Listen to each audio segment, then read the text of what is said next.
مفتی صاحب کے YouTube channel کو سبسکرائب کیجیے، مفتی عطاء الرحمن قاسمی۔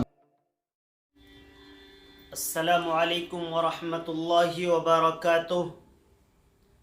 ناظرین کرام، AHI میڈیا یوٹیوب چینل پر آپ کا پرتپاک خیر مقدم ہے۔ جیسا کہ آپ کو معلوم ہے، دارالافتاء جامعۃ الشیخ عبدالستار نانکہ گندیوڑا ضلع سہارنپور سے آپ کے مسائل اور ان کا حل پروگرام پیش کیا جاتا ہے۔ آج کے پروگرام کا پہلا سوال ہے۔ ایک بھائی معلوم کرتے ہیں، بچے اور بڑے کے غسل میت میں کیا فرق ہے؟ دیکھیے جناب، غسل میت میں بچے اور بڑے کے درمیان کوئی فرق نہیں ہے۔ جس طریقے پر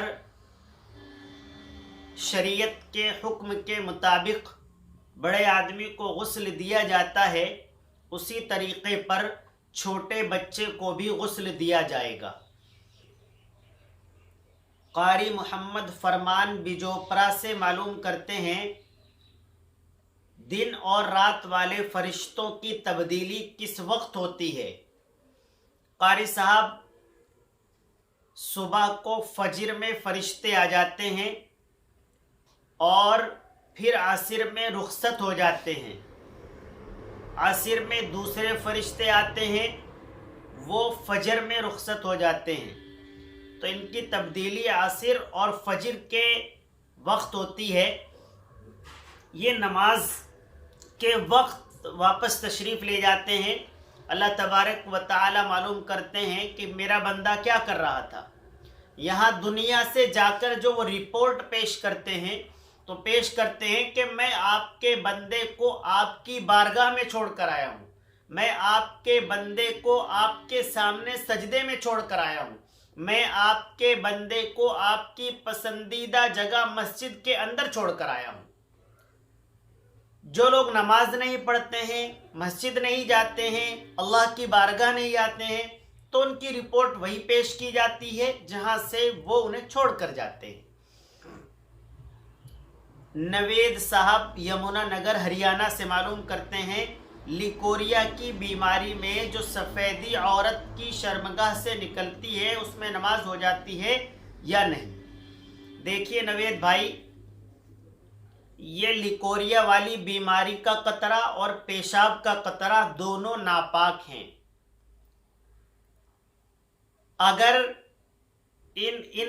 ان کی لگی ہوئی ناپاکی کو دھونا ضروری ہے، البتہ نماز ہو جاتی ہے۔ اس میں پھر کنڈیشنز ہیں۔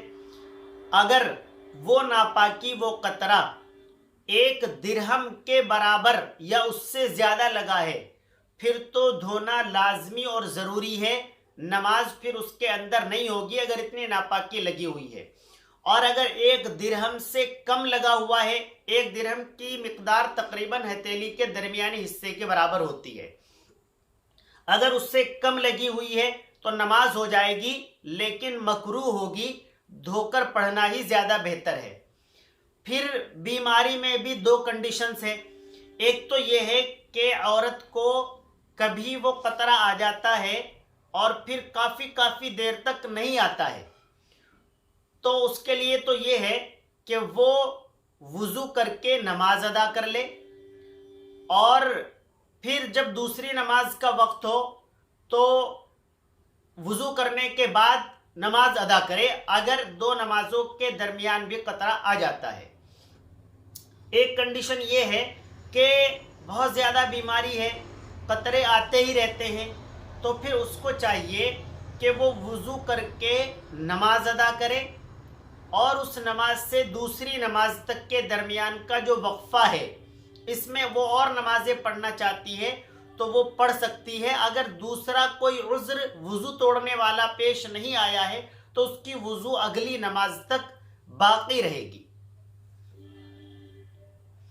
ایک بھائی کا سوال ہے، زید کے پاس ایک کار ہے جس کی قیمت 1 لاکھ ہے، اور زید اس کو بیچنے کا خواہش مند ہے۔ उमर ने बकर को तैयार किया कि तुम कार खरीद लो, मैं तुमको कार 1,10,000 रुपए में दिलवा दूंगा। मामला तय हो गया। बकर ने कार 1,10,000 में खरीद ली। 10,000 उमर ने रख लिया और मजीद 5,000 जैद से कमीशन या दलाली के तौर पर ले लिए। क्या ये 15,000 उमर के लिए जायज़ हैं? देखिए जनाब, जो ये कमीशन का मामला है, कमीशन लेना देना जायज़ है तय करने के बाद दोनों पार्टी से या जिस तरीके पर भी वो ले सकता है। लेकिन बेचने वाला शख्स 1,00,000 रुपए की बेच रहा है और आप उसे आगे 1,10,000 की बताकर बेच रहे हैं, ये 10,000 रुपए आपके लिए जायज़ नहीं है। इसमें आप या कोई भी ऐसा कर सकता है कि उस कार को 1,00,000 रुपए में जैद से खरीद ले, फिर उसके बाद उमर को 1,10,000 की बेचे या 15 की बेचे, फिर वो 10 या 15,000 उसके लिए जायज़ हैं। और अगर ऐसा करता है कि बेचने वाला 1,00,000 रुपए में बेच रहा है, खरीदने वाले को ये बताकर ये 1,10,000 की है, बेचना ये 10,000 रुपए उसके लिए नाजायज़ हैं। शाहनवाज गंदेवड़ा से मालूम करते हैं कब्रिस्तान में रोज़ बरोज़ जाना कैसा है। जी हाँ शाहनवाज भाई, कब्रिस्तान के अंदर रोज़ाना जाने में कोई हर्ज नहीं है।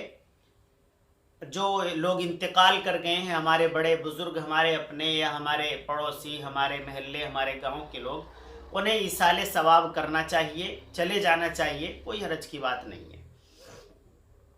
मौलाना जाकिर नदवी का सवाल है, हमारे इल्मी हलकों में ये बात काफ़ी मशहूर है, जब तक आप बड़े भाई का कुर्ता और छोटे भाई का पायजामा नहीं पहनेंगे तब तक आपके अंदर तकवा पैदा हो ही नहीं सकता। इसके अलावा फटा पायजामा और पान की पीक किस नबी की सुन्नत है? देखिए मौलाना, इल्मी हलकों में ये बात काफ़ी मशहूर है, मैं इससे मुत्तफ़िक़ नहीं हूँ। इल्मी हलकों में तो इस तरह की मैंने कोई गुफ्तगू सुनी नहीं है। मैं भी दारुल मज़ाहिर रायपुर, गंगो, रीढ़ी, नदवतुल उलमा और बड़े इदारों में बड़े उलमाए किराम की खिदमत में और उनकी मजालिस में शिरकत करता रहता हूँ, तो मैंने कभी नहीं सुना कि मुत्तकी वो है जिसके बड़े भाई का कुर्ता और छोटे भाई का पायजामा। ये तो मैंने नहीं सुना, अलबत्ता आप कह रहे हैं तो आप जाने, लेकिन ये बात किसी भी हद तक सही नहीं है। मैं जहाँ तक समझ पा रहा हूँ, आप कहना ये चाहते हैं कि जो लोग टखनों से काफ़ी ऊपर पायजामा रखते हैं या नीचा कमीज़ पहनते हैं, उनके ताल्लुक़ से आपकी ये बात है। तो मुत्तकी होना तो वाकई है उन लोगों के लिए जो सुन्नतों पर अमल करते हैं, नबी करीम सल्लल्लाहु अलैहि वसल्लम के तरीक़े पर चलते हैं, वही लोग मुत्तकी होंगे। तो अगर उनको ये कह दिया जाए कि कहने को तो आप कुछ भी कह सकते हैं, लेकिन जो लोग टखनों से नीचे पायजामा रखते हैं वो मुत्तकी हो नहीं सकते। जो नाजायज़ काम करता हो या सुन्नत के ख़िलाफ़ अमल करता हो वो वाकई कभी भी मुत्तकी नहीं हो सकता है। मौलाना, जिनका पायजामा ऊपर है, बहुत ज़्यादा ऊपर यानी घुटनों पर तो किसी का होता नहीं है, अगर कोई सतर खोलता है तो वो तो नाजायज़ और हराम है। आधी पिंडली तक टखनों से ऊपर पायजामा रखना मसनून है और सवाब का बाइस है, और कमीज़ कितना भी नीचा हो इसमें किसी भी तौर पर मना नहीं किया गया है। तो लिहाजा वाकई ऐसे लोग और दीगर अमाल भी बेहतर करते हैं तो वो मुत्तकी लोगों के अंदर शुमार हैं। और ये पान वान की पीक के ताल्लुक़ से तो कोई नहीं कहता है कि ये सुन्नत है। जो लोग पान खाते हैं वो शरीयत ने उन्हें इजाज़त दी है, ये जायज़ है खाना तो खा सकते हैं, उसमें कोई हर्ज की बात नहीं है। गुफरान साहब चुटमलपुर से मालूम करते हैं जुमे के दिन इंतकाल होने वाले का हिसाब किताब होता है या नहीं। देखिए गुफरान भाई, जुमे के दिन इंतकाल होने वाला शख्स और रमज़ान मुबारक के अंदर इंतकाल होने वाले अफराद, इनके बारे में उलमाए किराम की दो राय हैं। कुछ उलमाए किराम का कहना तो ये है कि क़यामत तक के लिए ही इनसे हिसाब किताब रोक लिया जाता है। कुछ उलमाए किराम का कहना ये है कि जिसका इंतकाल जुमे को हो तो सिर्फ जुमे को, या जिसका इंतकाल रमज़ान मुबारक में हो तो सिर्फ रमज़ान मुबारक में उससे हिसाब किताब रोक लिया जाता है, उसके बाद होता है। तो ये दोनों राय हैं इसके बारे में। अल्लाह तबारक व तआला ही ज़्यादा जानते हैं, और हम अल्लाह तबारक व तआला से ये उम्मीद करते हैं, अल्लाह तबारक व तआला गफूरुर रहीम है, कि आप जुमे और रमज़ान में इंतकाल होने वाले शख्स को हो सकता है अल्लाह तबारक व तआला अपनी रहमत से क़यामत तक ही के लिए हिसाब किताब से रोक कर रखें और उसे कब्र में बहुत ज़्यादा आसानियाँ रहें। मुफ्ती साहब, मैं तबलीग में जाता हूँ और मस्जिद में मोबाइल चार्ज करने की ज़रूरत पड़ती है, तो क्या मैं मस्जिद की बिजली से मोबाइल चार्ज कर सकता हूँ? देखिए जनाब, आप तबलीग में जाते हो या सफ़र में हो, कोई भी शख्स सबके लिए मसला बराबर है। अगर आप मस्जिद में हैं और आपको मोबाइल चार्ज करने की सख्त ज़रूरत है, तो आप मस्जिद के मुतवल्ली इमाम साहब या ज़िम्मेदार से इजाज़त लेकर अपना फ़ोन मस्जिद की बिजली से चार्ज करें, और जो भी कुछ मुनासिब हो आप उसका कुछ ना कुछ मस्जिद में पैसे दाखिल कर दिया करें कि ये चार्ज करने की उजरत, बिजली जो मैं इस्तेमाल कर रहा हूँ इसकी उजरत मैं दे रहा हूँ मस्जिद के लिए, तो आपके लिए जायज़ है, कोई हर्ज नहीं है। लेकिन बिला इजाज़त और बग़ैर पैसे दिए इस तरीक़े पर मस्जिद की बिजली का इस्तेमाल करना दुरुस्त नहीं है। अरबाज खान साहब का सवाल है, अगर नमाज फ़ज्र में क़िरात करते वक्त भूल से एक सूरत से दूसरी सूरत में यानी मुतशाबिहा लग गया, एक सूरत से दूसरी सूरत में चले गए, तो क्या नमाज हो जाएगी? देखिए जनाब, अगर माना तब्दील हो जाते हैं, मज़मून पूरा का पूरा तब्दील हो जाता है, फिर तो नमाज नहीं होगी। अलबत्ता अगर ऐसा नहीं है तो फिर नमाज हो जाएगी, इसमें कोई हरज की बात नहीं है। हसन जफर साहब मालूम करते हैं, क्या मुर्दे को दफन के बाद जमजम का पानी या कोई और पानी पढ़कर कब्र पर डालना, कब्र के अंदर डालना जायज़ है? देखिए हसन भाई, एक निज़ाम है, लोग कब्र पर दफनाने के बाद पानी डालते हैं, तो वो इसलिए होता है कि मिट्टी उड़े नहीं, इधर उधर ना जाए, वहाँ पर जम जाए। उसके लिए जो पानी डालते हैं कोई हरज नहीं है, डाल सकते हैं। जमजम भी बरकत के तौर पर डाल सकते हैं, लेकिन मुस्तकिल तौर पर इसे अपने ऊपर लाजिम करार दे लेना, ज़रूरी समझ लेना, या कोई दिन मुतय्यन कर लेना कि पीर और जुमेरात को मैं अपने वालिद ग्रामी की कब्र पर पानी ही डाला करूँगा, तो ये जायज़ नहीं है। उसको ज़रूरी अपने सर पर करार दे लेना या दिन और तारीख़ मुतय्यन कर लेना, बल्कि ज़रूरत के मुताबिक आप पहले दिन भी कर दें।